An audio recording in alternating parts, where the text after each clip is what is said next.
dans cette session présentant un sujet autour des petites villes de demain et notamment la mise en place d'un outil d'observatoire autour du commerce, de l'artisanat et des services. Je vais laisser la parole à nos intervenantes. Allez-y, je vous laisse vous présenter. Donc, je suis Amandine Carreno, je travaille à l'Observatoire de l'économie des territoires et je suis assistante SIG. Bonjour, je suis Sandrine Duloup, chargée d'études à l'Observatoire de l'économie et des territoires. Parfait. Eh bien, allons-y. Alors, pardon. Alors, 2 minutes, je suis désolée. Voilà, c'est bon, vas-y. Je te laisse faire. Donc, en fait, on va vous présenter la mise en place d'un observatoire du commerce, effectivement dans le cadre des petites villes de demain, qui est un programme pour accompagner l'accélération de la relance de l'activité, de l'attractivité des petites villes. C'est un programme qui a été lancé par l'ANCT sur 2020 à 2026. Ça concerne des communes rurales inférieures à moins de 20 000 habitants. Et en France, il y a eu 1000 petites villes de demain qui ont été labellisées. En Loir-et-Cher, nous avons 15 labels qui concernent 17 communes, puisqu'il y a des communes qui sont en duo. Et dans ce cadre-là, donc les petites villes de demain, il y a des chargés de mission, petites villes de demain qui sont recrutées sur le terrain et qui font un travail pour repérer un certain nombre d'actions dans différents domaines pour travailler sur l'attractivité.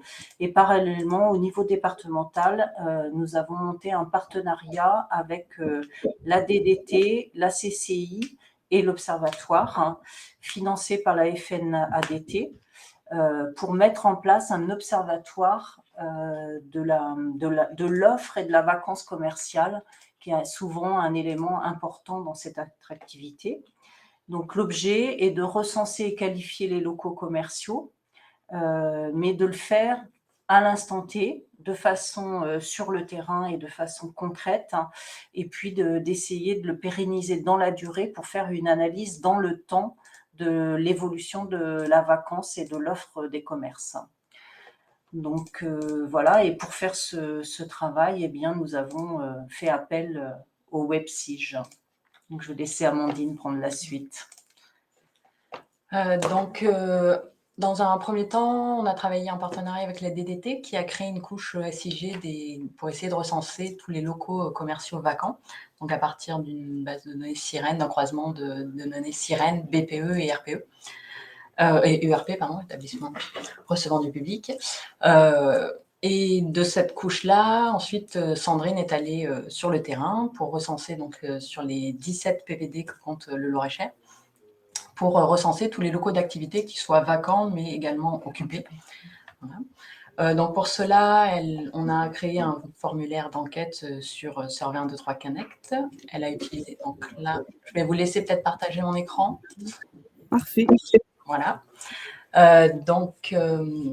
Voilà le formulaire sur lequel donc, Sandrine a saisi toutes les informations. Donc, il y a un principe, donc on saisit le local, on fait un point dans la carte.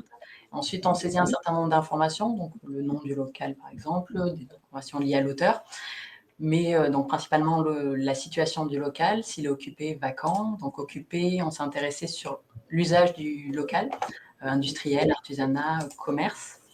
Dans le cas des locaux actifs commerciaux, on a demandé un certain nombre d'informations concernant l'amplitude horaire, les jours d'ouverture et autres.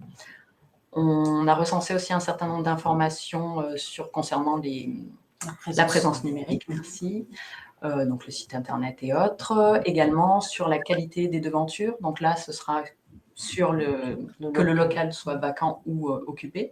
On récupère toute l'information, donc si les devantures sont valorisantes ou pas, si la longueur des devantures, par exemple, l'accessibilité aussi des locaux, leur superficie, s'il y a un logement qui est adapté ou autre, et ensuite des informations qui sont plus ceux de l'adresse et autres. En sachant que pour les locaux vacants, on demande aussi l'état, si possible, l'état du local. En sachant qu'aucun champ n'est obligatoire, enfin quasiment, hormis l'adresse et le nom, dans le but que derrière on puisse compléter l'information si besoin et pas être bloqué, d'avoir peu d'informations des fois sur le terrain. Voilà. Ensuite, vous pouvez peut-être repartager le PowerPoint. Hop, oui, pardon. Ah, pardon, pardon. C'est moi. Désolée. C'est Parfait, bon. voilà. Alors en fait, parallèlement à ce travail de repérage sur le terrain, donc ce repérage sur le terrain a été, comment dire, c'est essentiellement du visuel, hein, puisque 17 petites villes, ça faisait beaucoup de locaux et beaucoup de commerçants à rencontrer, et donc en termes de temps, c'était pas possible. Donc dans un premier temps, c'est vraiment du repérage visuel.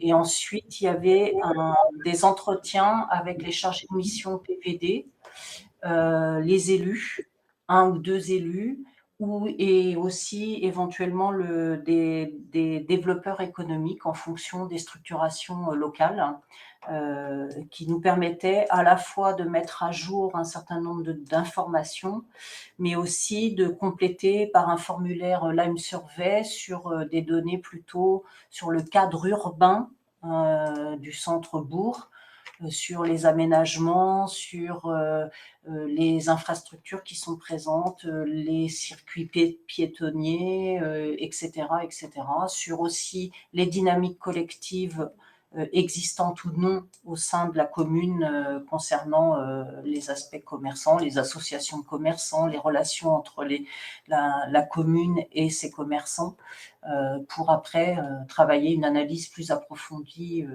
dont on vous parlera à la fin.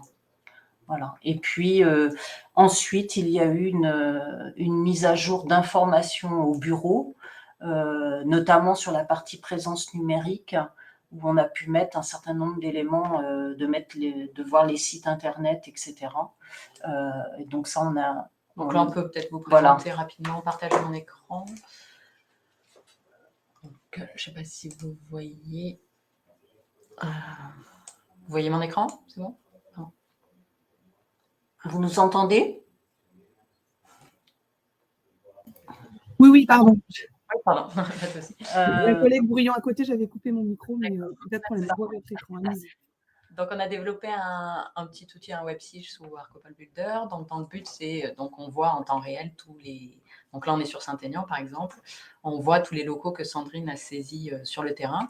Donc, elle peut à chaque fois consulter la fiche terrain, par exemple. On voit que c'est un ex-magasin de chaussures. On voit qu'il y a un certain nombre d'informations qui n'ont pas pu être saisies. On peut associer donc la pièce jointe, voir des photos et autres des locaux. Elle peut du coup modifier, passer dans l'outil mise à jour pour pouvoir compléter suite au rendez-vous ou à des informations autres, les informations sur le local. À savoir également qu'on a mis à disposition donc, de Sandrine, on a créé une couche qui s'appelle périmètre centre-ville. Donc, si je dézoome un petit peu, qui est un petit peu le centre, vraiment le centre-bourg, le cœur de ville, sur lesquels derrière des indicateurs vont être calculés. Donc, à terme, tous les développeurs économiques ou chargés de mission PVD pourront dessiner des périmètres sur lesquels des indicateurs qu'on a fait derrière seront calculés. Sachant que dans le cadre des petites villes de demain, l'enjeu, c'est de mettre en place des ORT. Et en fait, à terme, le périmètre ORT qui se dessine sera introduit dans l'outil. Donc là, le périmètre centre-ville, c'est un premier périmètre que l'on fait avec les acteurs du terrain pour concentrer les choses. Et donc là, vous pouvez voir, les pastilles vertes, c'est les locaux occupés. Les pastilles rouges, ce sont les locaux vacants qui peuvent aller d'un état qui sont relouables à un état très dégradé. Et les pastilles violettes, ce sont les locaux qui sont vraiment des friches et donc qui ne sont pas du tout réutilisables. Donc là, vous voyez, par exemple, on a un exemple d'une concentration sur une ou deux rues de locaux vacants. Donc ça peut amener une réflexion pour les élus. À savoir également, tout à l'heure, je ne l'ai pas dit, mais notre questionnaire, toutes les informations qu'on a choisi de récolter sur les locaux, c'est fortement inspiré du guide du guide d'autodiagnostic de l'ANCT. Voilà. Je pense qu'on peut repasser au PowerPoint. Oui, ensuite, on n'est pas à partir de ça, on a fait un dashboard. Vous pourrez repartager mon écran. C'est moi. Pas de souci, on y retourne. Voilà. Donc, à partir de sous le travail de terrain de Sandrine, il y a eu une deuxième phase qui s'est faite plus ou moins en parallèle, en fait, de détermination d'un certain nombre d'indicateurs. Donc, on a 3 grandes thématiques sur la vacance, l'ouverture des commerces et services, de locaux occupés, mais je vais peut-être te laisser présenter un petit peu plus ça. Oui. Alors, sur la partie droite, vous avez tout ce qui est locaux occupés, parce qu'effectivement, sur le terrain, comme on est sur des communes rurales, on a des locaux qui sont des commerces et services au sens classique, donc le boucher, le fleuriste, le boulanger, par exemple. Mais on a aussi un certain nombre d'autres professions. On voit arriver des forums d'artisans, par exemple. On voit aussi des professions médicales ou paramédicales prendre des anciens locaux commerciaux ou des professions libérales de type notaire, avocat, etc. Donc on voit un petit peu ce genre d'activité apparaître dans certains centres-villes. Donc, c'est ce que vous avez, les lots occupés par type d'usage. Ensuite, vous avez le détail de l'offre de commerce, donc si tu peux l'agrandir, où là, on est sur les commerces et services de façon classique, donc c'est-à-dire l'alimentaire, l'hygiène, les de la maison, de la personne, etc. Les services, l'hôtellerie-restauration. Donc là, ça nous permet de voir la répartition. À côté, vous avez l'ouverture des commerces. Donc, on a fait les critères de voir les commerces qui étaient ouverts le dimanche, le lundi et entre midi et 2, et de voir aussi la part d'hôtels-restaurants qui étaient ouverts en soirée, par rapport à questionner autour de l'animation de la commune. Puisqu'on peut avoir des communes, on a 80% de ces établissements qui sont ouverts, et puis d'autres, on est à 20%, par exemple. Et puis, à gauche, ce qui intéresse aussi, c'est la vacance. Et donc, on a fait un taux de vacances global, quel que soit l'usage du local et quelle que soit la nature des locaux vacants, qu'ils soient friches, très dégradés ou relouables tout de suite ou réutilisables tout de suite. Dans un deuxième temps, on a calculé un taux de vacances commerciales qui, lui, est basé sur les locaux à destination des services et qui sont réutilisables pour être réutilisés pour une nouvelle activité, donc qui sont dégradés mais où on peut faire des travaux. Les très dégradés ont été éliminés et les friches aussi. Voilà. Et donc là, vous avez un total de 1620 locaux, par exemple, répertoriés sur ces 17 EVD. En sachant qu'après, l'utilisateur peut, parce qu'on retrouve les centres-villes, ce que je montrais tout à l'heure, la couche des périmètres intra, donc par exemple, on prend Saint-Aignan, on a les indicateurs qui se mettent à jour en fonction de la commune. On a 111 locaux, on voit qu'on a un taux de vacances de 16%. On enlève le centre et je peux, voilà. Et remet la commune. Et sinon, on peut faire calculer l'indicateur sur la commune en entier. Dans certains cas, il y a des écarts. Là, on voit les locaux vacants étaient concentrés notamment sur le centre-ville. Parce qu'on est dans une commune qui a vécu des déplacements un petit peu de commerce sur son périmètre. Pour le principe, c'est le zoo de Beauval, c'est la commune qui accueille le zoo de Beauval. Donc, ça a créé des dynamiques assez... Voilà. On peut repartir sur le PowerPoint. Parfait. Vous voyez. Et voilà. Donc, en parallèle de tous ces outils, actuellement, nous sommes en train de faire une analyse plus approfondie, classique, je dirais,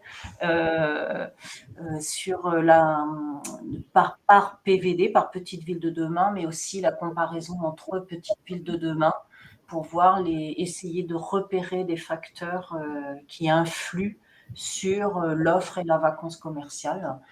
Sachant que ça reste un instant T et que c'est une analyse qui devra se conduire aussi dans la durée pour avoir une analyse pertinente des facteurs agissant sur cette attractivité commerciale ou non. Voilà. Et Et donc se pose la question bien sûr, de faire vivre cet observatoire, parce que là on a fait un recensement, il y a eu des moyens de mis en place, donc se pose la question de comment le faire vivre. Donc la première chose, c'est de l'étendre. Notre souhait, c'est d'étendre ce recensement aux autres communes du département. Donc, on a la ville de Blois qui est très intéressée par le dispositif et donc qui a commencé à mettre en place un recensement qui est en cours. Et puis, sur les intercommunalités où il y a des PVD, les élus souhaitent, sur certaines, ont un souhait d'élargir aux autres communes le repérage des commerces. Donc, c'est en cours de réflexion. Ça va cheminer. Donc, aujourd'hui, ce qu'on a fait, on a donné des codes d'accès aux chargés de mission PVD pour consulter et puis mettre à jour les données qui ont été recensées, pardon. Et puis, en fonction après des collectivités, au-delà des chargés de mission PVD, soit c'est des managers de commerce de proximité, soit ce sont des développeurs économiques. Donc ça, les managers de commerce de proximité existants dans le périmètre ont les codes. Les développeurs économiques, c'est un peu différent parce que c'est pas toujours de leur mission. Donc ça se travaille au cas par cas, je dirais. Voilà. Donc, sachant que ça pose la question de la prise en main de l'outil par ces différentes personnes. Donc, il y a une petite formation à mettre en place pour utiliser des tablettes, pour faire le terrain, et puis surtout pour prendre l'habitude, quand ils vont sur le terrain ou autre, de continuer à essayer de faire vivre cette donnée-là et qu'ils prennent en main les outils SIG et autres pour d'autres utilisations derrière, parce que voilà, les indicateurs qu'on a créés là, le dashboard, il a pour but que derrière, il serve à toute commune, pas forcément sur la problématique PVD. D'ailleurs, on a un second on a créé dashboard. On est en cours de création d'un second dashboard qu'on ne vous a pas montré parce qu'il faut qu'on affine les critères, mais qui serait centré plus sur les locaux en tant que tels. Donc, notamment la question d'accessibilité, de la qualité des devantures, des vitrines. Donc là, qui est vraiment centré sur le local en tant que tel. Juste une question, parce qu'on est dans l'histoire des PVD et en l'occurrence du rythme de mise à jour. Il y avait deux questions là qui sont tombées. La première, c'est combien est-ce qu'il y a de référents PVD? Alors, il y a 17 PVD dans notre département, mais alors après, il y en a plus. Les chargés de mission peuvent avoir plusieurs PVD dans leur territoire. Alors, attendez, je compte. Daphné, Thomas, Marie, Julien. Ils sont 7. Okay. Et il y avait une autre question sur, vous en avez parlé un petit peu sur la mise à jour, mais alors c'était je pense que la question est arrivée un peu tôt, donc c'était plutôt, je pense, sur le recensement, mais comment va se passer la mise à jour de ces recensements? Est-ce que ça va être un terrain et à quel rythme, quelle fréquence? Donc, il n'est pas prévu que ce soit l'observatoire qui fasse le recensement de mise à jour. L'objectif, c'est vraiment que ce soit les acteurs locaux qui s'emparent de l'outil pour travailler eux-mêmes, parce que ça leur amène des outils pour suivre les locaux qu'ils ont à disposition. Et d'ailleurs, un certain nombre d'élus qu'on a rencontrés sur le terrain, que j'ai rencontrés, émettent que c'est une base aussi intéressante pour eux quand ils ont des demandes de porteurs de projets. Certains élus nous ont dit que ça serait peut-être bien de travailler aussi avec les accompagnateurs de créateurs d'entreprises, parce que ça leur donne de la lisibilité sur là où il y a des possibilités d'avoir des locaux pour lancer des activités. Voilà, donc certains s'en emparent comme un outil de développement économique. Donc, l'enjeu, c'est vraiment de permettre aux acteurs locaux de se saisir de l'outil. Je ne sais pas si je réponds à la question. Je pense, on va laisser la personne qui nous a posé cette question, c'était Amélie Dosias, donc confirmer si ça répond. Et puis, écoutez, allez-y, continuez. On a d'autres questions qui sont plus générales, donc je les poserai à la fin. D'accord. On peut juste vous présenter un PVD, une commune qui a utilisé notre carte aussi pour mettre en lumière les actions PVD qu'ils voulaient mettre en œuvre, hein, et pour donner de la visibilité, enfin de visualiser, permettre aux élus de visualiser. Ça et j'ai perdu la... Ah, tu as perdu le... J'ai pas terminé, mais... Oui, j'ai perdu, oui. Ah. Donc, on va peut-être pas vous montrer, on mais va pas vous montrer, voilà. mais par Il y a exemple, une commune de Brattieux, voilà, sur la carte tout à l'heure, on voyait le web-siege où on voyait les locaux répertoriés. Sur cette même commune, on a intégré les points d'intérêt avec les fiches actions du PVD. Et comme ça, on peut les spatialiser, de savoir là où il va y avoir des rénovations, par exemple, de bâtiments. Maintenant, je le retrouve. Voilà. Alors, je l'ai retrouvé, Et donc, si vous voulez, si on a le temps. Après, je sais pas. On a encore 5 minutes. Vous avez d'autres slides derrière ou... non, c'est la dernière. on arrive à la fin. Eh bien, allez-y, on a encore 5 minutes. Ça peut laisser le temps aux personnes de Donc, voilà. poser des questions complémentaires. Il y a 2-3 questions que je vous poserai également. D'accord, ok. Donc là, c'est l'exemple de la commune de Donc Brattieux. là, vous voyez, on a introduit notamment, vous voyez les petites voitures, parce qu'il y a eu un travail de recensement des parkings avec les places, une chose qu'on n'avait pas en données spatiales, nous. Donc ça a permis de clarifier par rapport au centre-ville où était le centre-bourg, parce que c'est une petite commune, où étaient les parkings. Et puis vous avez des petites pastilles avec les actions qui sont prévues. Donc par exemple, notamment la création d'une association de commerçants, puisque pour la majorité des PVD où je suis allée, les associations de commerçantes sont inexistantes ou sont en sommeil. Elles ont existé mais ne sont plus en activité. Donc ça a révélé aussi ça. Et donc cette commune a fait un travail avec les commerçants pour pour créer une association. Par exemple, là, c'est l'espace France Service qui a été mis en place. Donc là, vous voyez, ça en faisait partie. C'était le début du PVD. Et puis là, voilà, il y a un travail sur une fête annuelle de village. Enfin, voilà, en termes d'animation. Là, on est plutôt sur un thème d'animation. Et il le situe spatialement. Pardon. Localise. Voilà. Voilà. Ok, très bien, merci. Alors, du coup, on a quelques questions que je vais vous poser. La première, c'est, alors vous avez partiellement répondu en disant que l'application était utilisée par les parties prenantes pour proposer éventuellement les locaux disponibles, mais est-ce qu'il existe aussi une application grand public qui permettrait à un commerçant ou à un entrepreneur d'avoir accès à cette information et de prendre contact directement avec... Alors, à ce jour, ce n'est pas en grand public, c'est pas prévu. C'est pas prévu, mais c'est vrai que c'est ressorti pour certains élus de nous dire peut-être que ça serait bien sur ma commune que les gens puissent, que je mette un lien sur mon site internet et que les gens sachent quels locaux sont disponibles sur mon territoire. Bon, pour l'instant, ce n'est pas du tout, c'est pas d'actualité dans la mise à jour actuellement. Mais c'est une question qui a été soulevée. Il y avait une autre question sur les données entreprises sont issues de la base Sirène, et si oui, comment allez-vous exploiter cette base? À quel rythme la mise à jour s'effectue-t-elle? Alors, les données entreprises, déjà l'observatoire, c'était la DDT qui fait un premier travail sur les bases Sirène. Nous, là, c'est du recensement terrain, donc c'est pas les bases Sirène.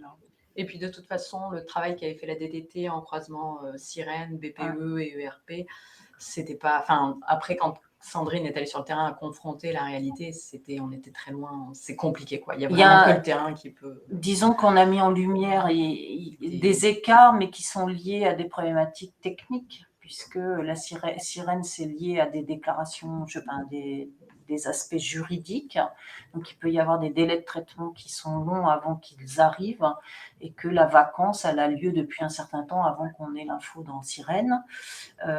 Voilà, j'ai vu sur le terrain des bâtiments où juridiquement la structure existe toujours, mais le local est vacant. Donc, ce genre de choses n'apparaît pas dans la première base que nous avions. Donc, nous avions des écarts. Et puis après, il faut aussi retirer. On a été confronté à beaucoup de locaux selon ce premier traitement qui étaient liés à des activités de type micro-entreprise qui sont repérées comme des locaux commerciaux, alors qu'en fait, c'est des adresses d'habitation où les gens ont leur activité, le siège de leur activité. Donc, c'est les limites de ce traitement-là. Donc, nous, l'observatoire que là, vous avez vu, c'est fait vraiment à partir de bases de recensement de terrain. Après, Sandrine fait un lien, nous, en interne à l'Observatoire, Voilà. on intègre, on a tous les mois les données CCI, CMA, donc elle fait un lien avec notre base entreprise pour garder... et voilà, c'est pas, on part pas de notre base entreprise pour faire le terrain, là, on est parti plutôt de l'inverse pour Et après, faire ensuite un lien vers notre base entreprise qui est mise à jour mensuellement. Très bien. Ben, la personne qui avait posé cette question, Stéphanie Gabelman, vous remercie. Ça répond à la question. Peut-être une autre question, une des dernières. Est-ce que avez-vous estimé le temps que fait gagner cette application à l'ensemble des acteurs en comparaison de la façon dont ils travaillaient avant? Alors ça, on ne l'a pas fait. La question qui se pose, c'est que sur un certain nombre de communes où je suis allée, ils n'avaient pas la liste entière des commerces. Vous avez juste rien. Donc, je pense que ça répond. Ça répond, forcément. Au moins, ils ont l'info et peuvent aller direct sur le sujet. Très bien. Écoutez, je pense qu'il n'y a pas d'autres questions. Je vous laisse encore quelques minutes en ligne si vous souhaitez poser une dernière question. On a beaucoup de commentaires qui vous remercient. On a une personne dont vous pourrez récupérer l'adresse mail qui demande éventuellement si vous pouvez envoyer la présentation. Sachant que dans le replay, dans les fonctions replay de l'événement, vous avez tout à fait la possibilité de revisualiser la vidéo, et ça pendant plusieurs mois, je crois que c'est même un an. Il y a d'autres personnes qui demandent aussi vos coordonnées, on regardera ça, je vous propose en dehors de la session et dans le SAS, mais oui. Stéphanie, vous pouvez aussi, j'imagine, je ne sais pas si vous avez activé la fonction networking de la conférence, mais si c'est le cas, vous pouvez rentrer en contact avec Amandine et Sandrine par cette fonction de networking, ou inversement, si votre fonction de networking est activée, je vous donnerai le nom. Mais ça fonctionne pas mal aussi pour échanger individuellement par message dans le cadre de la conférence. D'accord. Voilà. Je pense qu'on a fait le tour. Écoutez, je pense qu'on peut arrêter la session. Merci à tous. Je vous rappelle que la conférence continue jusqu'à demain, avec encore d'autres sessions, une session de clôture demain soir, les votes pour les concours, et puis nos moments un peu plus fun avec la finale des stars de la Géo demain soir. Donc profitez bien de cet événement jusqu'au dernier moment, et merci à tous. Bonne fin de journée. Au revoir. Au revoir.